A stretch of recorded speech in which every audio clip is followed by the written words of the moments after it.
Hello, students, or as I like to call you, game developers.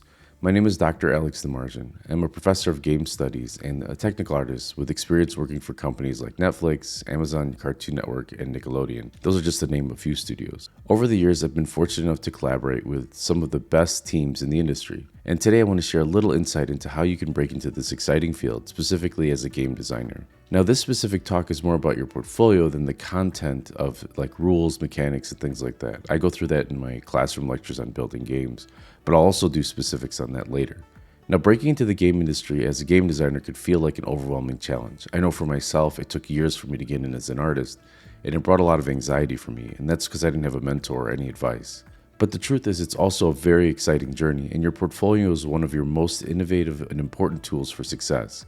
Having worked with studios, as I mentioned before, and now with Netflix, I've seen firsthand how portfolios evolve and why they matter so much in our field. Even now, I'll look at resumes and stuff, and I'm very surprised that I get a link. I don't see a single link to a portfolio or some sort of work where I could see what someone's doing. But there's also the content that goes inside of your portfolio. When you're in college, most of your portfolio is built from classroom material or projects. And that's great. Your assignments give you a solid foundation. But here's the thing. Those projects often have constraints because they're designed to teach you a specific skill. And that's within a structured environment.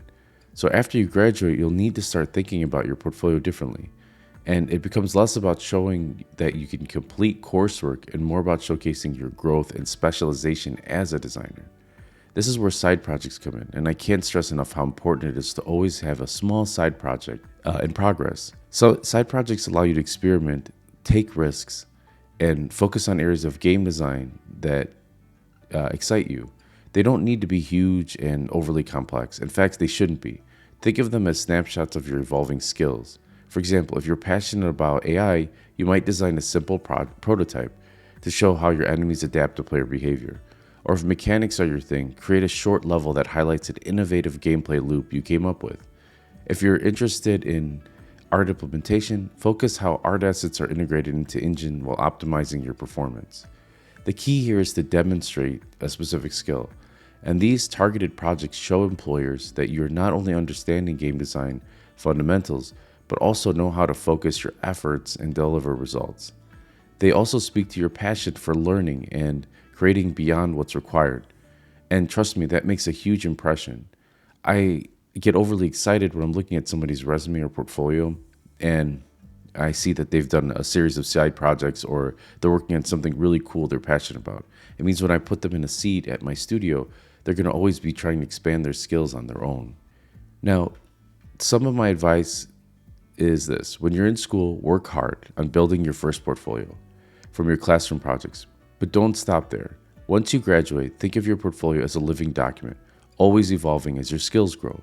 Use side projects to explore your interests and keep refining your craft. It's that ongoing growth that can take you from landing your first job to having a career that spans studios and platforms. Remember, every small project adds up, and those efforts show that you're not just a game designer, but a creative thinker and problem solver, and you're always ready for the next challenge. Good luck with your portfolio, and if you can and your classes are not overwhelming you, I would say start working on a side project right now. All right, thanks for listening, and if you have any questions or you need any help, please reach out to me.